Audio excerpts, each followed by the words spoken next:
Para el día de hoy iniciamos lo que es la aula virtual de la materia Introducción a la Magistratura.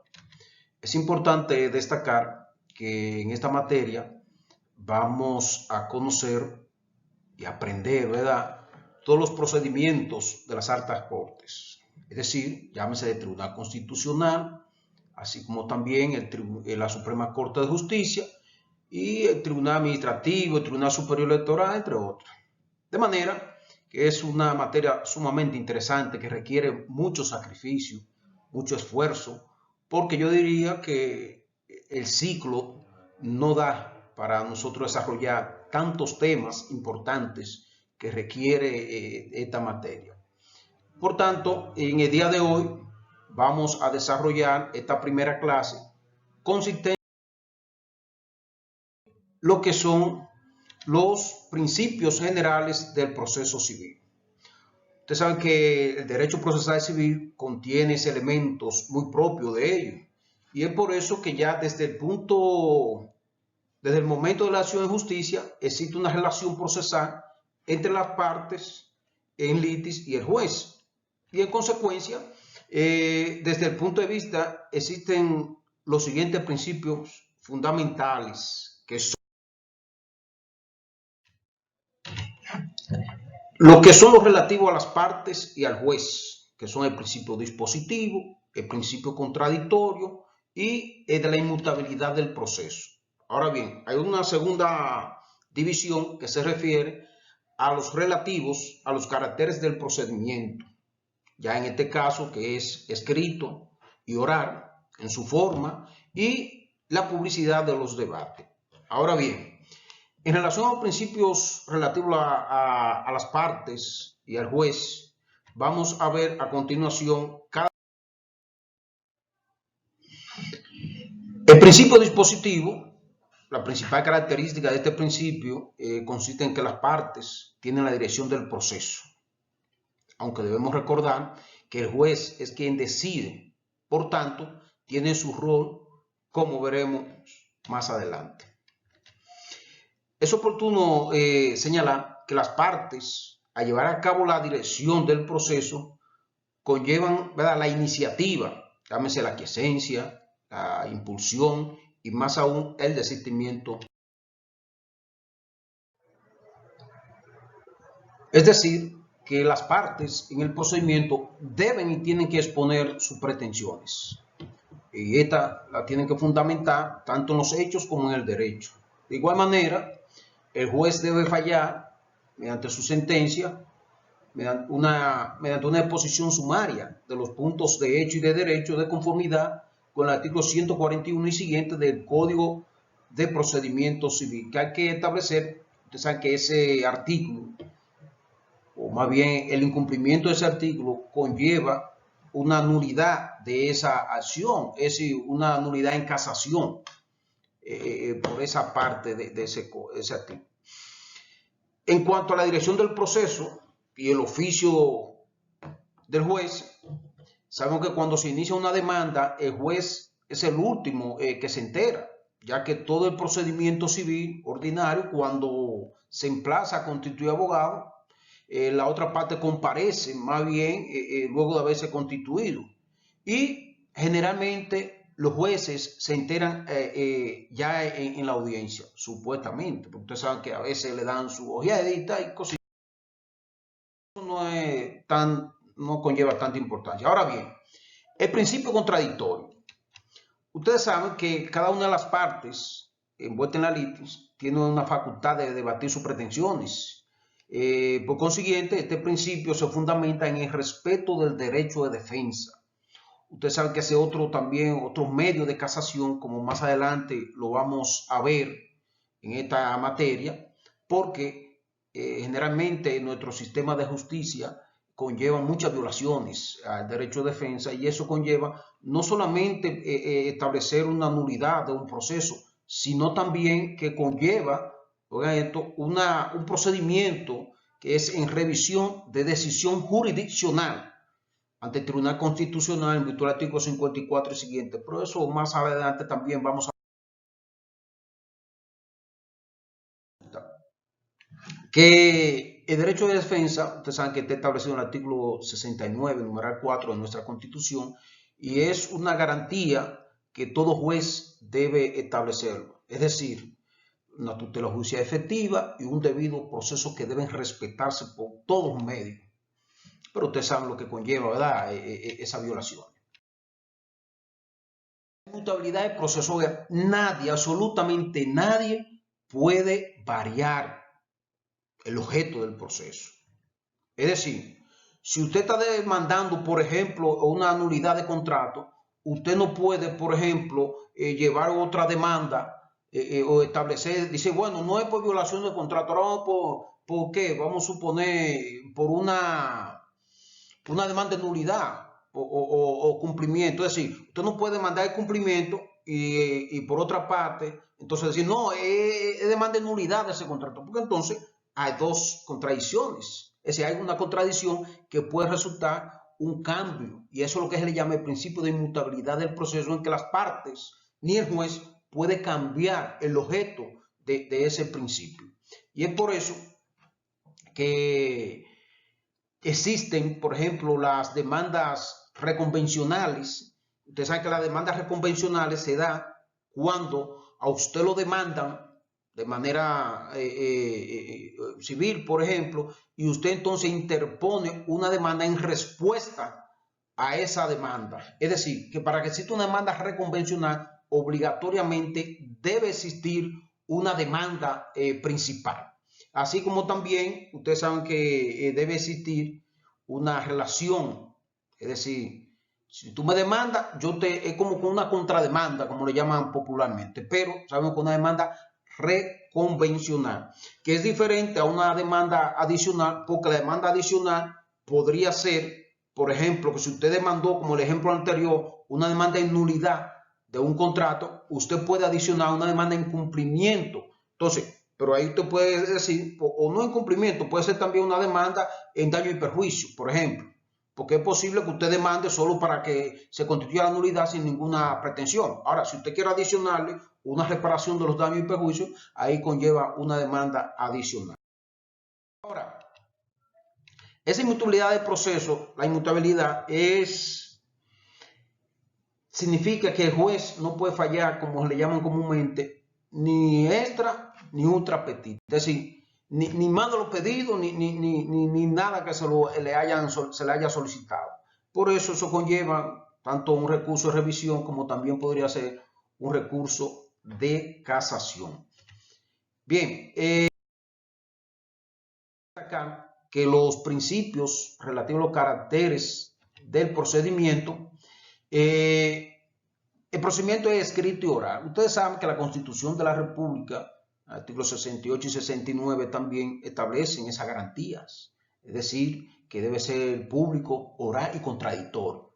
Que resulta, en muchas cortes exigen que todos los procesos sean escritos.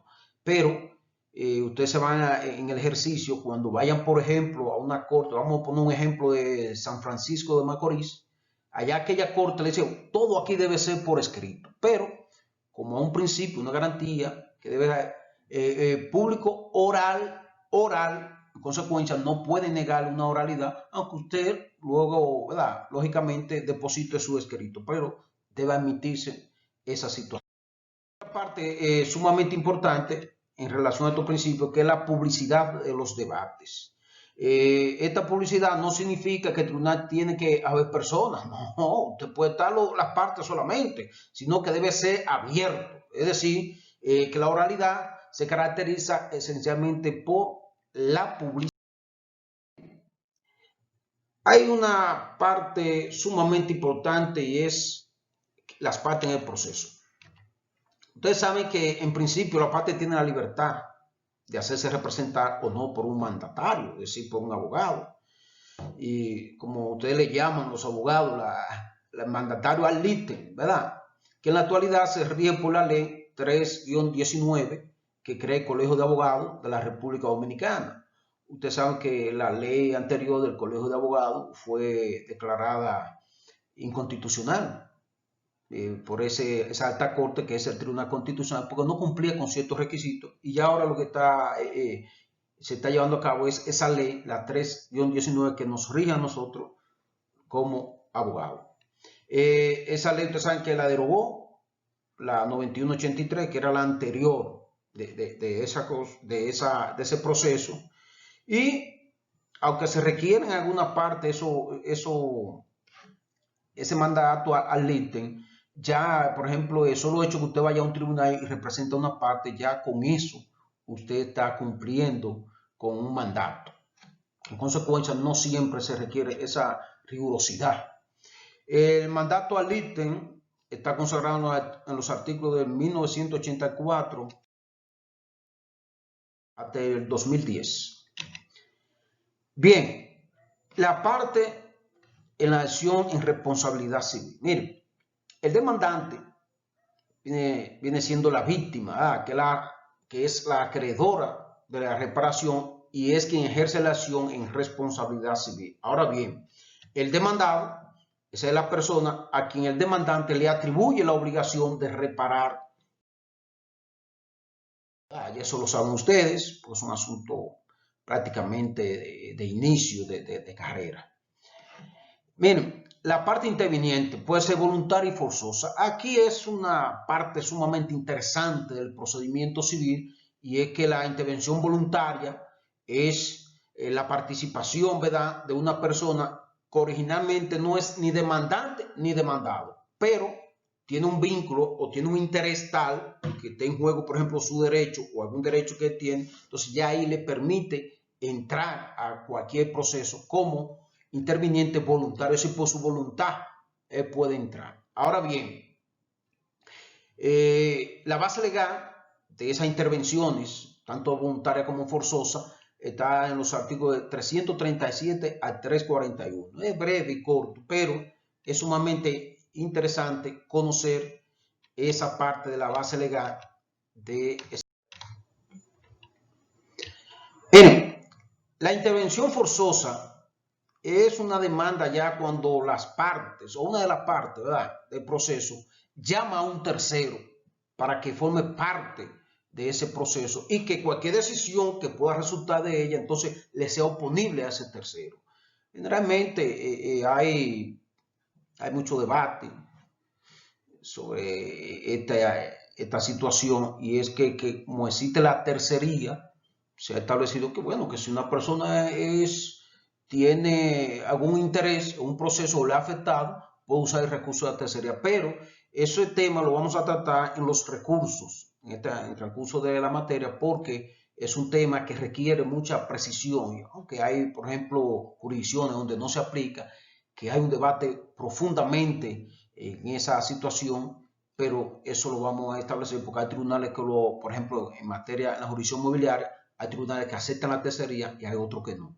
Sin embargo, hay una situación que amerita una discusión profunda en relación a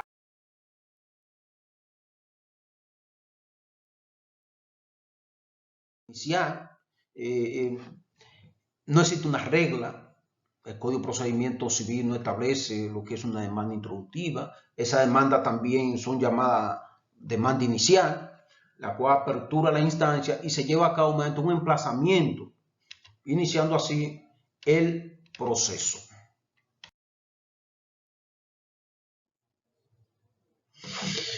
El objeto y causa de la demanda. Miren, el objeto es lo que se persigue con la demanda, o sea, el fin de la acción en justicia. Y la causa ya es la base de sustentación de las pretensiones, es decir, el fundamento jurídico que se apoyan dichas pretensiones. ¿Cuáles son los efectos de esa demanda introductiva? Miren, el primer efecto es el apoderamiento del tribunal. Luego le sigue lo que interrumpe la prescripción, pero esta prescripción no aplica la prescripción más amplia que estableció en el artículo 22-24, que es de 20 años en el Código Civil. Eso no aplica en esta materia. Bueno, más adelante también les vamos a explicar esa partecita. Miren, la otra opera la puesta en mora a partir de la fecha de la notificación. Así como también, si muere demandante, lógicamente pasa a sus herederos, pero eso no implica que ellos tengan la obligación de llevarla. Porque si usted como heredero dice, no voy a continuar con ese proceso, no voy a continuar con esa demanda, lógicamente que ahí se debe detener esa acción. Así como también establece un vínculo entre la parte demandante y el demandado.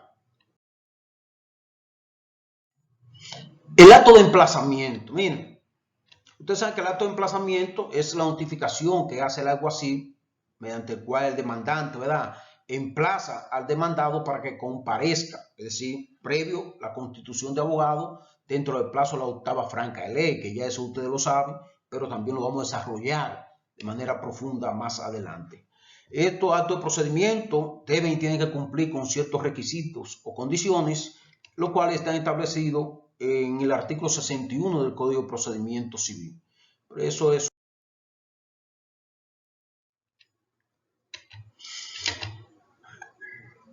por eso que hay que observar el plazo del aumento en razón de la distancia del 1033. Ustedes saben que es cada 30 kilómetros se suma un día. Ya la Suprema Corte de Justicia, por ejemplo, en esa situación ha establecido que el plazo de protección, que el plazo de aumento en razón de la distancia de Santiago a Santo Domingo son 5.5 días. Es decir, que adicionalmente a un recurso de casación que son 30 días, hay que adicionar 5.5 y usted estará sobre el plazo todavía con ese aumento en razón de la distancia. Y usted sabe que si a una fracción de 15 se le suma un día más también, es decir, de 15 días. Miren, el artículo 73 del Código de Procedimiento Civil establece cuando una persona reside en el extranjero, cuáles son los plazos para su notificación, y son de 15 a 120 días. Y por eso ustedes lo van a establecer cuál, por ejemplo, si en Estados Unidos, si en Alaska, si en Europa, cualquiera de esos, ahí lo establece cuál es el plazo para usted emplazar de manera legal, vía la Cancillería, una persona que usted quiera demandar que se encuentre en el extranjero. El apoderamiento del tribunal. Miren, ¿cómo se apodera el tribunal de primera instancia? Bueno, a través de una instancia, vía la secretaría. Miren, aquí nuestro código de procedimiento civil no dice nada al respecto. Oigan esto. Así como hay muchas omisiones en ese código de procedimiento civil, también no vamos a mencionar ni lo penal, porque hay muchas omisiones y la mayoría de los procedimientos que son sumamente importantes. Sin embargo, todavía el legislador y las partes interesadas, llámese el Poder Judicial y los actores del sistema de justicia, no han hecho nada al respecto. Es por eso que en el año 2000 se creó la ley 50-00. Esa ley establece que crea la presidencia solo en el Distrito Nacional y Santiago. ¿Pero qué resulta? Que la Suprema Corte de Justicia ha establecido, mediante normas internas, llámese resoluciones y decisiones administrativas, y han creado coordinadores para que en vez de crear una presidencia, es un coordinador. Por ejemplo, usted va a la jurisdicción de La Vega, por poner un ejemplo, usted va a encontrar, por ejemplo, que en la jurisdicción mobiliaria de allá hay 2 salas. Entonces, cada año un tribunal ejerce la función de coordinador y el otro año le corresponde al otro. Pero imagínense ustedes, para designar un expediente hay intereses, y si hay intereses, el que esté como coordinador ahí va a apoderar el que entiende y el que quiera. Por eso esa decisión es cuestionable. Lo que se requiere es, ¿verdad?, que se legisle de manera genérica con todos los departamentos judiciales para que no exista ese inconveniente. Es el enrolamiento. Señores, esto ha perdido credibilidad, lamentablemente, en el juzgado de paz, porque el enrolamiento, ustedes saben que se lleva a cabo ante los juzgados de paz, y es que, por ejemplo, usted demanda, ustedes saben que en materia de juzgado de paz es mediante citación. Si usted demanda en un juzgado de paz, usted puede ir, claro, preservando la citación, que es un día franco, ¿verdad? Son 3 días. Usted puede ir ese mismo día de ese plazo que se le ha vencido a usted, o que se ha cumplido los 3 días, usted va donde el juez, perdón, donde es, bueno, sí, ese juez, ese juzgado de paz, y usted requiere al Ministerial de Estrado que le enrole ese expediente. ¿Qué es enrolar? Que lo incluya en eso. Si el juez está sin conocer el juez de eso y está en la obligación de cumplir, pero eso se ha perdido. ¿Por qué se ha perdido eso y se ha desnaturalizado? Porque ahora los jueces de paz tienen días para conocer las audiencias, es decir, cuando ellos quieran. Ellos establecen días, qué día van a conocer audiencias, qué día van a fallar. Entonces, si ya han establecido, por ejemplo, un día que no corresponde a audiencia y usted se le cumple eso cuando usted va, óigame, no va a poder enrolar ni nada. Entonces, eso debe corregir y para eso el Consejo del Poder Judicial debe trabajar en una resolución que pretenda y que ayude a corregir esa situación.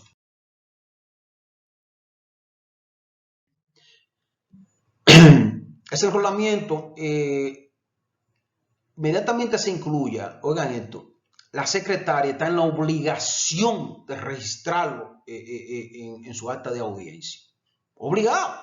Eso se le impone. ¿Por qué? Pues ahí está el artículo 7 del Código de Procedimiento Civil que incluye también, oigan esto, que usted puede apoderar un juez de manera personal. Si la parte van a, oiga, queremos apoderarte, ya, de manera verbal, tiene la obligación de conocer. Y por eso hay una serie de contradicciones, hay muchos debates sobre eso, pero es una situación que en su momento oportuno vamos a desarrollar en cuanto a los juzgados de paz. El procedimiento en materia comercial. Ustedes saben que casi todos los tribunales del país, en materia civil, es también el asunto comercial. Por eso dice Cámara Civil y Comercial de Juzgado de Primera Instancia de Distrito Judicial X. Miren, hay varias decisiones que dicen, bueno, si yo te apodero comercial y tú siendo civil, tú no me puedes declarar la nulidad de esa decisión porque yo lo que tenía era que llevarlo por el asunto civil. No, porque recuerden que la competencia de atribución le dice civil y comercial, pero usted diría, ¿cuál es la diferencia de establecer si generalmente todas las demandas son esencialmente civiles? Miren, en materia comercial es importante establecer porque hay ciertas ventajas, vamos a llamarle así, en cuanto a los elementos de prueba, que todavía el Código Civil establece y de procedimiento civil que usted en materia comercial puede probar cualquier elemento, oigan esto, con una persona de reputada solvencia moral. Oigan esto. Pero ustedes saben que ya eso se ha ido perdiendo. Ya es difícil que hoy día existan esos tipos de personas porque se ha perdido la credibilidad de nuestro sistema. ¿Qué va a conocer en materia de procedimiento comercial? Miren, aquí hay una serie de situaciones que deben conocer y es sobre la contestación entre las partes. Todo comerciante se refiere a que toda persona que realice acto de comercio es un comerciante. Entonces, si usted empieza a destacar, por ejemplo, el artículo 600 y pico del Código de Comercio, le establece cuáles son los requisitos, cuáles son las condiciones para que una persona se pueda llamar comerciante. Y por eso, la contestación entre los asociados deben conocerse ahí. Ya sea también el asunto de las sociedades comerciales. Ustedes saben que la ley 479 sobre sociedades comerciales ha venido a establecer un cambio esencialmente en todos los tipos de compañías y también viene a modificar muchos artículos del Código de Comercio. Y eso establece esa ley, la sociedad en nombre colectivo, así como también las sociedades en comandita simple y la sociedad en comandita por acción.